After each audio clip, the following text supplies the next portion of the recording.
नमस्कार, power files में आपका एक बार फिर बहुत बहुत स्वागत है। आज हमारे साथ बातचीत करने के लिए महिला आईपीएस अपर्णा रजत कौशिक जी हैं।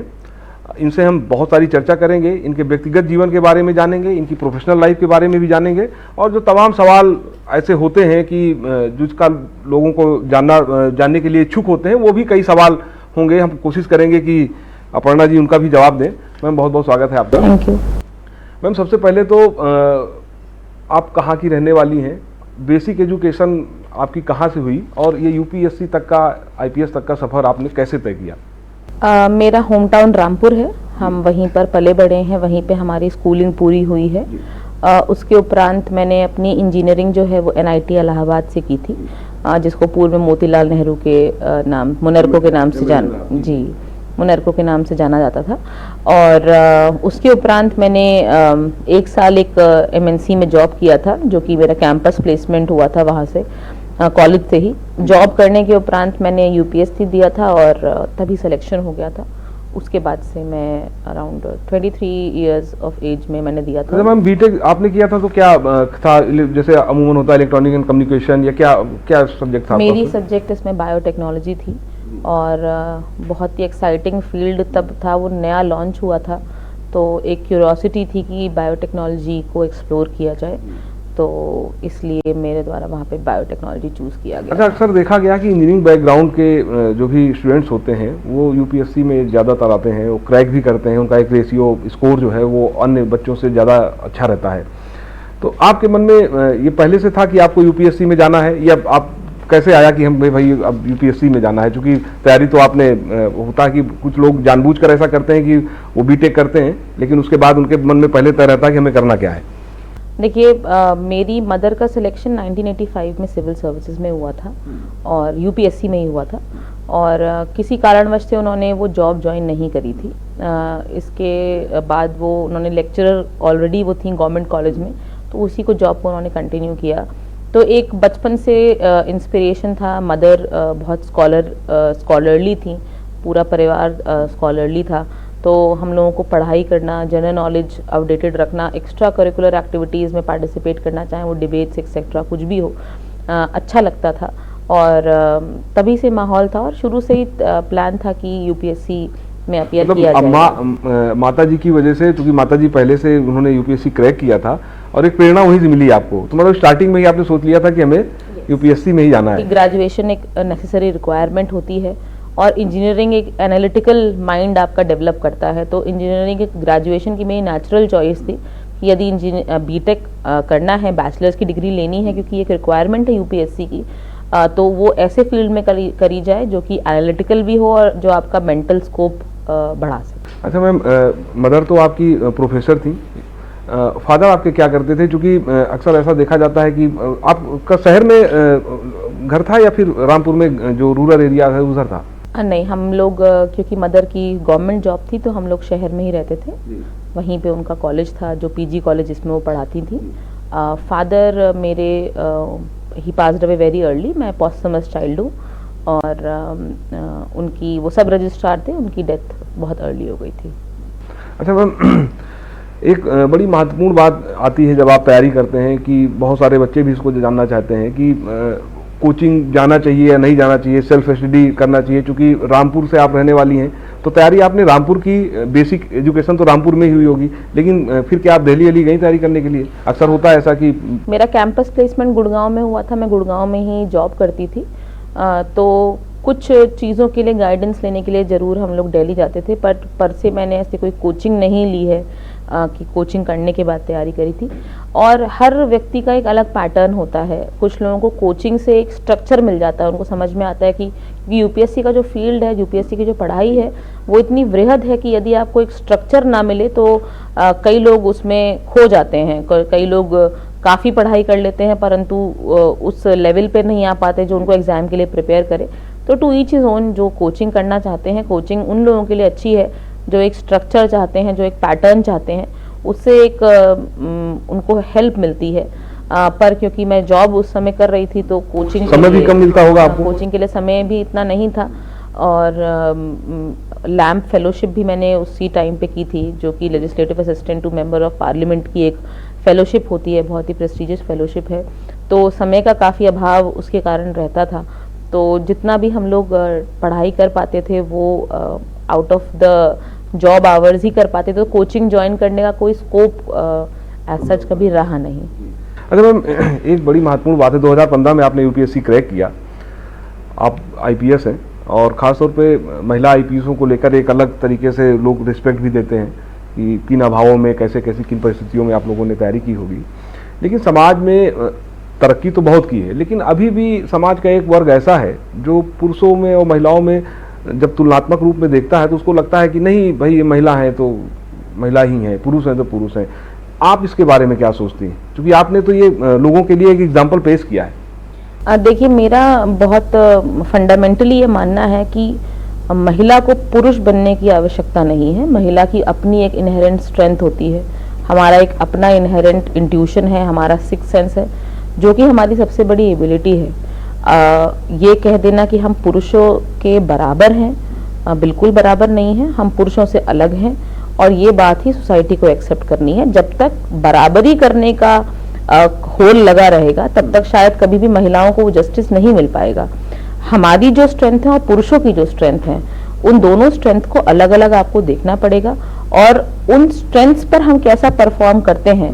अब जैसा मैं कहूँ, अगर यूपीएससी की बात है, मैं भी अपने पुरुष जो बैचमेट्स हैं उनके साथ compete करके ही यहाँ पे आई हूँ। अच्छा मैम, अभी तक आपने एक जिला किया है, कहाँ कहाँ ट्रेनिंग, कैसे जब आप आई 15 में तो कहाँ कहाँ ट्रेनिंग नहीं, क्या क्या अभी तक आपने किया है? मैं अंडर ट्रेनिंग एएसपी गाजियाबाद में थी, उसके बाद में मैंने एएसपी शिप या सीओ शिप जिसे कहते हैं वो भी गाजियाबाद जिले में ही किया था। नहीं, ट्रेनिंग के अलावा जो रेगुलर मेरी पोस्टिंग थी एज एएसपी और सीओ वो गाजियाबाद में थी। उसके बाद मैंने एसपी रूरल शाहजहांपुर के रूप में कार्य किया। उसके बाद मेरी पोस्टिंग एसपी औरैया के रूप में हुई थी, तो मैंने औरैया जिले में एक कप्तान के रूप में कार्य किया है। अब मैं यहाँ पर लखनऊ में कार्य कर रही हूँ। अच्छा मैम, एक पुलिस अधिकारी के लिए सबसे बड़ा चैलेंज होता है लॉ एंड ऑर्डर को मेंटेन करना, क्राइम को कंट्रोल करना, लेकिन कई बार ऐसी स्थितियां आ जाती हैं कि आपको क्षणिक डिसीजन लेना होता है कि अब यहाँ पर कुछ भी हो सकता है। अब सब अगर आप जैसे पुलिस कप्तान औरैया थी तो कभी ऐसा मौका आया होगा कि आपको तुरंत फैसला लेना है, तो ऐसे में बड़ी असमंजस की स्थिति में आ जाती है। तो अगर ऐसा कोई वाकया हुआ है आपके साथ क्या, कि आपने कैसे उस चीज़ को टैकल किया, हैंडल किया?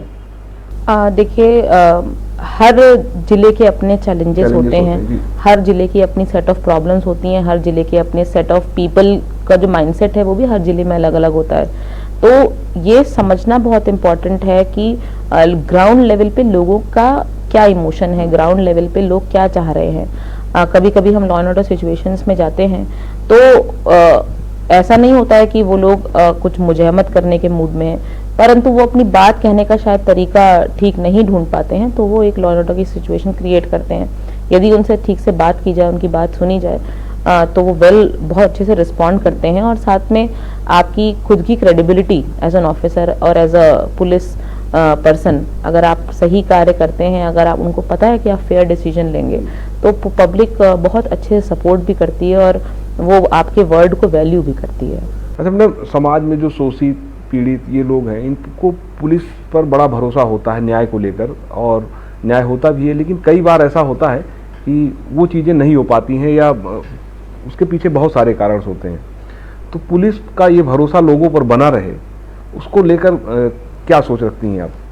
क्योंकि कई बार ऐसे मामले देखे जाते हैं कि किसी के साथ गलत हो जाता है, हालांकि जाने अनजाने उसके पीछे तमाम कारण हो सकते हैं, लेकिन ऐसा ना हो, इसको लेकर एज एक पुलिस ऑफिसर आप क्या सोचती हैं? देखिए, हमारे यहाँ जब मिशन शक्ति शुरू हुआ था अभी कुछ दिन पूर्व, तो एक महिला बीट पुलिसिंग की बहुत एक अच्छी पहल शुरू हुई थी, और बीट पुलिसिंग जो हमारी है वो हमारी बिल्कुल बेसिक नर्व ऑफ पुलिसिंग है।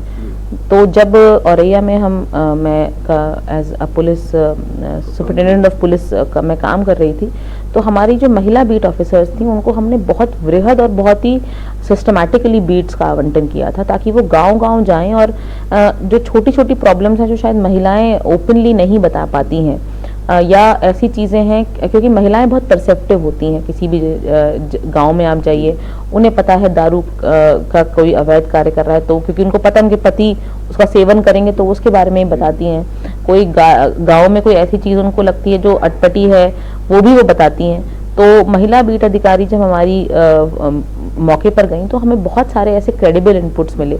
इसी के साथ ही यूपी पुलिस का एक बहुत ही सक्सेसफुल ऐप है जिसको सी प्लान ऐप कहते हैं, जो हम लोगों ने मैंने एज डिस्ट्रिक्ट सुपरिटेंडेंट बहुत इफेक्टिवली यूज़ किया था। हमारे जिला पंचायत के चुनाव थे और थोड़े वॉलेटाइल चुनाव माने जाते रहे हैं पूर्व में, पर चुनाव शांतिपूर्ण हो उसके लिए हम लोगों ने इंश्योर किया था। और हमारे जितने भी अधिकारी थे, जितने गेस्टेड ऑफिसर्स थे, हम लोगों ने हर जो सी प्लान ऐप थी वो गांव-गांव के 10-10 व्यक्ति जो होते हैं, वो हर प्रत्येक गांव के 10 व्यक्ति को हम उनसे बात कर सकते हैं, डायरेक्ट अपने फ़ोन से कॉल कर सकते हैं उस ऐप के माध्यम से।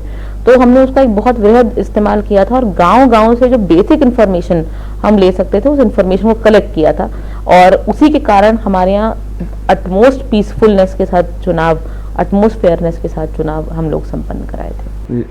अच्छा मैम, चूँकि आप लखनऊ कमिश्नरेट में है, ये बड़ा वीवीआईपी क्षेत्र माना जाता है, मध्य जोन की आप डीसीपी हैं और ये मुख्यमंत्री यहाँ रहते हैं, दोनों डिप्टी सीएम हैं, तमाम वीआईपीज लोग यहाँ रहते हैं।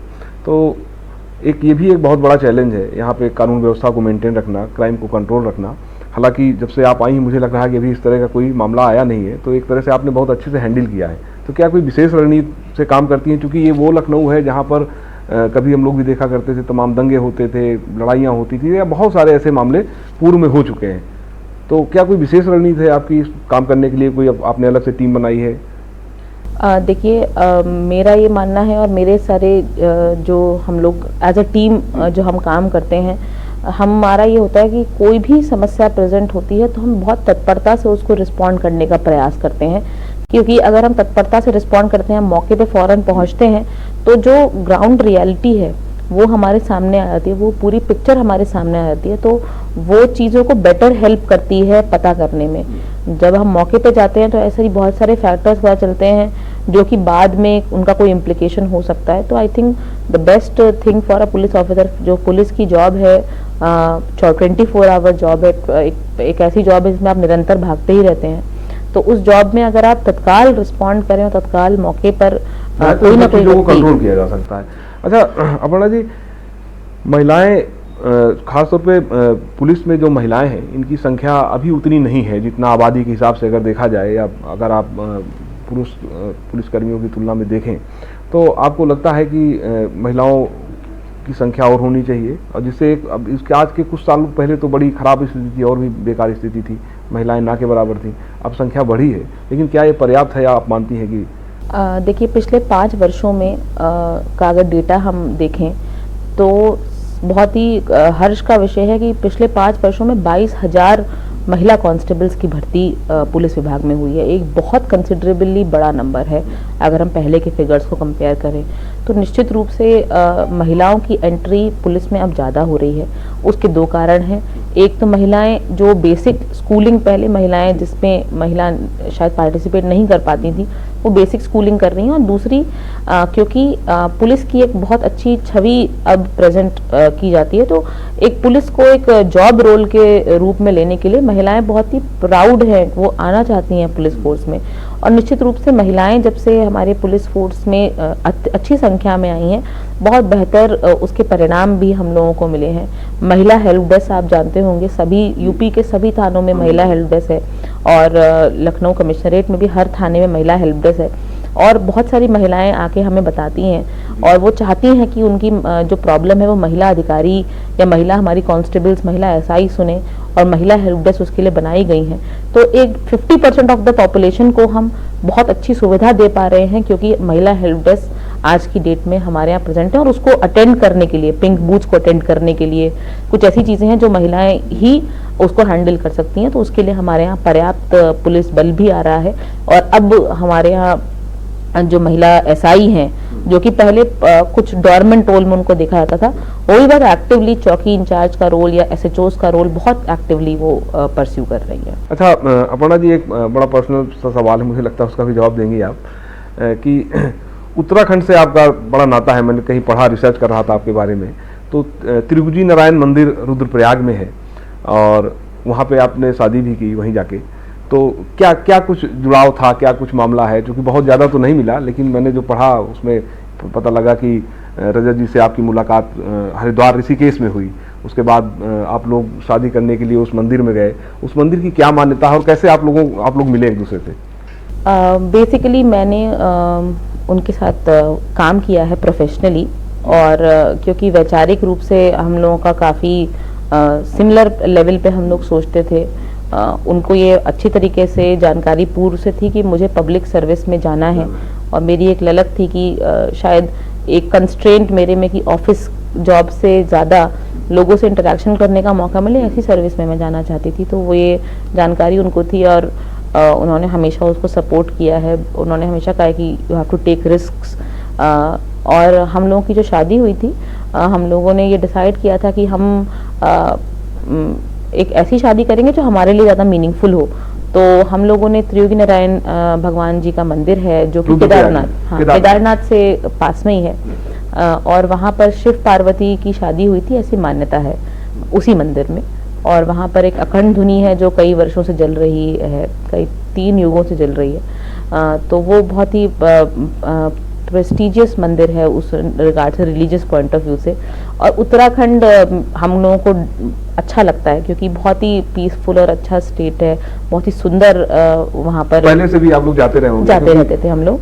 और वहाँ पे हमने डिसाइड किया था कि शादी में जो अन्य खर्चे होते हैं उनको शायद ना करके हम वहाँ पर के जो वहाँ के लोग हैं उनको इन्वॉल्व करेंगे। तो हमारी जो पूरे शादी का प्रोसेस था उसके दौरान जितनी भी महिलाएं थी वहाँ पे, हमने महिला सेल्फ हेल्प ग्रुप से ही सारा अपना शादी का सामान प्रोक्योर किया था। जो वहाँ की लोकल महिलाएं थी वहाँ उन्होंने ही सब कुछ तैयारी करी थी, और जो वहाँ के लोकल लोग थे वही सारा इन्वॉल्व हुए थे उस तैयारी में। लोकल कल्चर ट्रेडिशंस थे वो भी वहीं के हम लोगों ने अडॉप्ट किए थे। और ये बहुत हर्ष का विषय है कि त्रियोगी नारायण को उसके बाद उत्तराखंड गवर्नमेंट ने हम लोग की शादी के उपरांत उत्तराखंड गवर्नमेंट ने उसको वेडिंग डेस्टिनेशन डिक्लेयर किया था। उसके बाद से वहाँ बड़ी भीड़ भी लगती है। आप कब उसके बाद गई हैं? अभी नहीं गई? हाँ, मैं 2-3 बार जा चुकी हूँ उसके बाद, और कोरोना काल के कारण नहीं जा पाए थे, लेकिन वैसे हम लोग जाते रहते। अच्छा मैम, ये भी एक चर्चा है, मैं पढ़ रहा था तो ये भी एक फैक्ट मिला कि शुरुआत में आप दोनों की शादी के लिए पेरेंट्स एग्री नहीं थे, कि ऐसा नहीं था? नहीं, ऐसा कुछ नहीं था। देखिए, एक जॉब रोल हमारा होता है, वो उनका जॉब रोल एक प्राइवेट सेक्टर में है, मेरा एक पब्लिक सेक्टर में है। तो उसमें तारतम्य बिठा पाना, that is the challenge, because हमारे वर्किंग आवर्स जो हैं वो बहुत एक्सटेंडेड है, प्लस हमारी जो वर्किंग कंडीशंस हैं वो भी काफ़ी डिफरेंट रहती हैं, बाहर अकस्मात जाना पड़ता है। तो हम लोगों के बस दिमाग में ये था कि वो बैलेंस जो है वो अच्छे से फिट हो जाए। भी सिचुएशंस मैच नहीं करती, टाइम की और प्लेस की। एक ट्रांसफरेबल जॉब में हूँ जैसे मैं, तो कई जगह फ्रीक्वेंट ट्रांसफर्स होते हैं, तो फ्रीक्वेंट ट्रांसफर में स्पाउस का मूवमेंट करना इतना पॉसिबल नहीं हो पाता है, बिकॉज उनका भी एक फेथ की भी बात है भाई। आपकी जान पहचान, आप लोग क्योंकि पहले से साथ में जॉब करते थे, और जब आप यूपीएससी में सिलेक्ट हुए तो कभी मजाक में पूछा नहीं रजत जी ने कि कहीं ऐसा तो नहीं कि अब आईपीएस हो गई हैं, फिर बाद में ये होगी भाई बात ही ना हो पाए? नहीं, मैं आईपीएस शायद उन्हीं की इंस्पिरेशन की वजह से हूँ। He has given me the strong मतलब जो फंडामेंटल वैल्यूज़ हैं वो उन्होंने ही दी हैं। एक मदर मेरी इंस्पिरेशन के रूप में है, बट एक्चुअल जो प्रैक्टिकल गाइडेंस मुझे मिली कहीं से, और आज भी मिलती रहती है, वो मेरे हस्बैंड से ही मिलती है।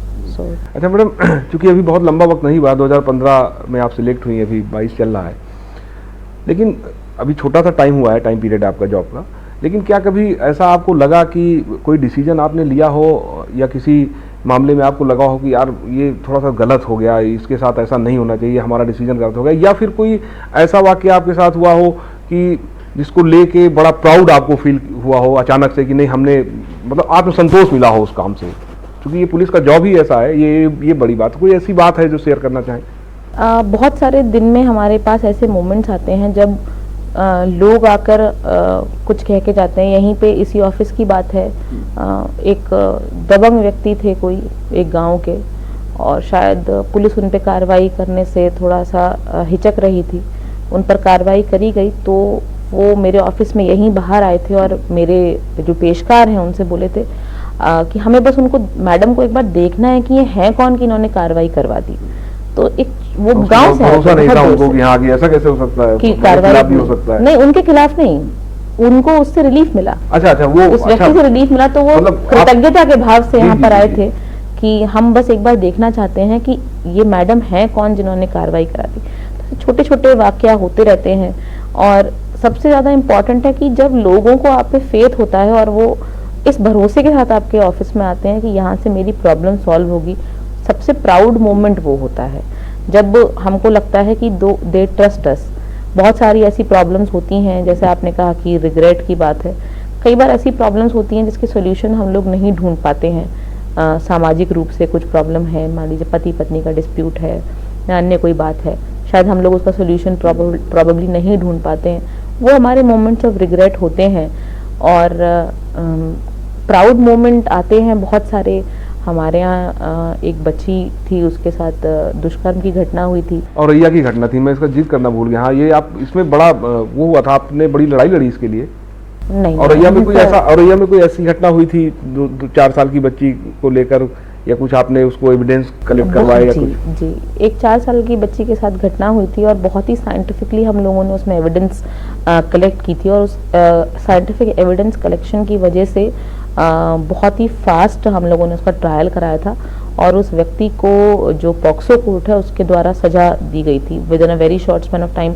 आई थिंक 1.5 मंथ्स के अंतर में ही, 1.5 महीने, बहुत 1.5 महीने बहुत में। कम तो time में वो एक बहुत ही सेटिस्फैक्ट्री फीलिंग थी कि जो पुलिस का जॉब है वो इन्वेस्टिगेशन तक लिमिट है, और इन्वेस्टिगेशन के बाद प्रोसिक्यूशन भी एक बहुत इंपॉर्टेंट पुलिस का जॉब है। आपने अभी देखा होगा कि बहुत सारे ऐसे केसेस हुए हैं जिसमें अच्छे प्रोसिक्यूशंस हुए हैं, अच्छी सजाएं पुलिस के मेहनत से मिली हैं, एविडेंस तो एविडेंस कलेक्शन की वजह से।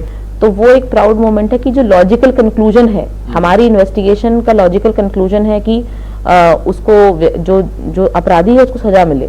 तो वो एक लॉजिकल कंक्लूजन जब आप रीच करते हैं, तब आपको बहुत अच्छा लगता है कि आपने एक केस को वर्कआउट किया, उस केस को वर्कआउट करने के बाद उसमें एविडेंस कलेक्ट किया, और वो एविडेंस कोर्ट में स्टैंड किया, और कोर्ट ने उसमें सजा करी।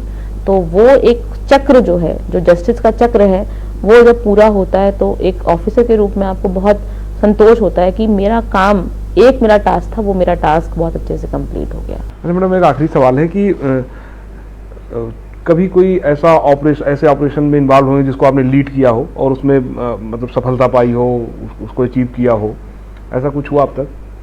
ऐसे तो कई ऑपरेशन हैं कोई actually। जो आप शेयर करें, जो होता है, ऐसे तो बहुत सारे काम होते हैं, लेकिन कुछ ऐसे होते हैं जिनकी यादें हमेशा मन मस्तिष्क पे रहती हैं, बनी रहती हैं, और खासतौर पे शुरुआती टाइम में, जब आप जॉब के शुरुआती टाइम पे होते हैं, अभी तो बहुत लंबा समय है आपका, तो ये क्षण याद रहते हैं, इस तरह की घटनाएं याद रहती हैं। जैसे कोई बच्ची अपने पेरेंट्स से बिछड़ जाती है, उसको जब हम मिलाते हैं, जो पेरेंट्स की खुशी होती है वो, या बच्चा होता है कोई छोटा, पेरेंट्स से बिछड़ जाता है। अभी हाल ही में गौतमपल्ली में एक 7 महीने का बच्चा था, जिसको उसके पहचान के ही लोग घर से उठाकर ले गए थे, बच्चा नहीं मिल रहा था। हम लोगों ने विदिन 24 आवर्स बच्चे को रिकवर किया था। ये हाल ही का केस है, अभी 7 नवंबर का ही। तो जो संतोष उस बच्चे को रिकवर करने में, और जो रात भर हम लोगों ने उसको ट्रैक किया कि वो कहाँ जा सकता है, कोई फ़ोन नंबर नहीं था, कोई भी चीज़ नहीं थी, केवल मैनुअल इनपुट पे हम लोगों ने काम किया था। प्रियंका चोपड़ा भी आई थी और उनका एक खबर आई, इस तरह का स्टेटमेंट आया कि उन्होंने कहा कि शाम को 7 बजे के बाद अभी भी लड़कियों को, महिलाओं को डर है निकलने से। हालांकि वो जो वीडियोस हैं वो अभी उसको वो नहीं है, लेकिन तमाम अखबारों ने खबर छापी। तो अगर ऐसा है, और इस पे हम एक ऐसा पक्ष जानना चाहते हैं कि एक अगर कोई नाम फेम वाली महिला है, एक्ट्रेस है, इतनी बड़ी एक्ट्रेस है, उनका अगर इस तरह का स्टेटमेंट आता है, तो चूंकि वो, उनके बहुत सारे फॉलोअर्स हैं, उनको सुनने वाले बहुत सारे लोग हैं, उनको पढ़ने वाले बहुत सारे लोग हैं, तो इसको आप किस तरह से देखती हैं?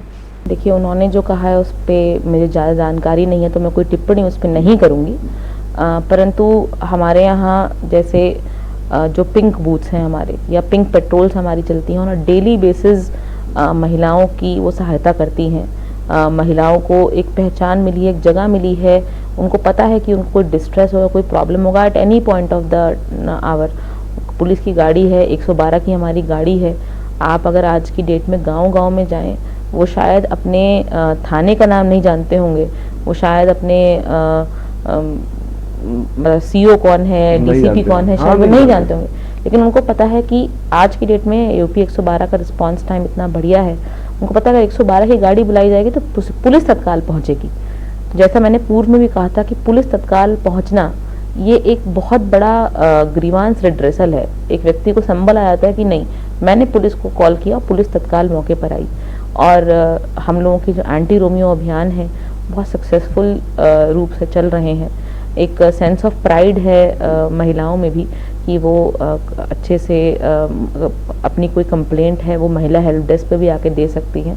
तो निश्चित रूप से जो भी महिला अपराध को रोकने के लिए लेकर या महिला सशक्तिकरण को लेकर जो भी नेसेसरी स्टेप्स हैं, हर फेज ऑफ मिशन शक्ति में कोई ना कोई नई चीज़ इंट्रोड्यूस की गई है। महिला पुलिस बीट जो आज तक कभी नहीं बनी थी वो बनाई गई हैं। महिला हेल्प डेस्क कभी आज तक नहीं थी किसी भी थाने में, वो थाने के बाहरी एरिया में बनाई गई है ताकि महिलाएं आकर कंफर्टेबली अपनी बात कह सकें। तो ये इतने बड़े और फंडामेंटल चेंजेस हैं कि ये इनका जो सीधा अफेक्ट है, जो सीधा परिणाम है, वो हम डेली बेसिस पे देखते हैं। पिंक बूथ जो हमारे हैं, महिलाओं को छोटी भी समस्या होती है तो उनको पता है कि उनको पिंक बूथ पे आना है और वो आके अपनी रिड्रेसल वहाँ से लेती हैं।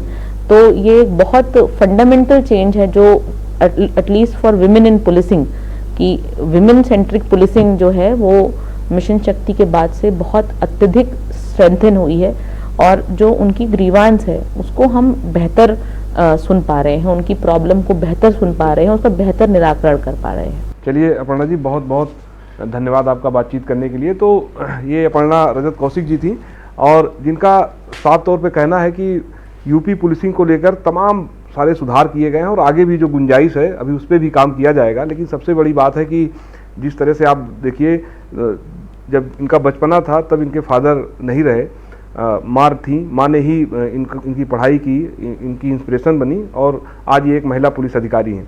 अगली बार किसी और अधिकारी के साथ हम फिर आएंगे। नमस्कार।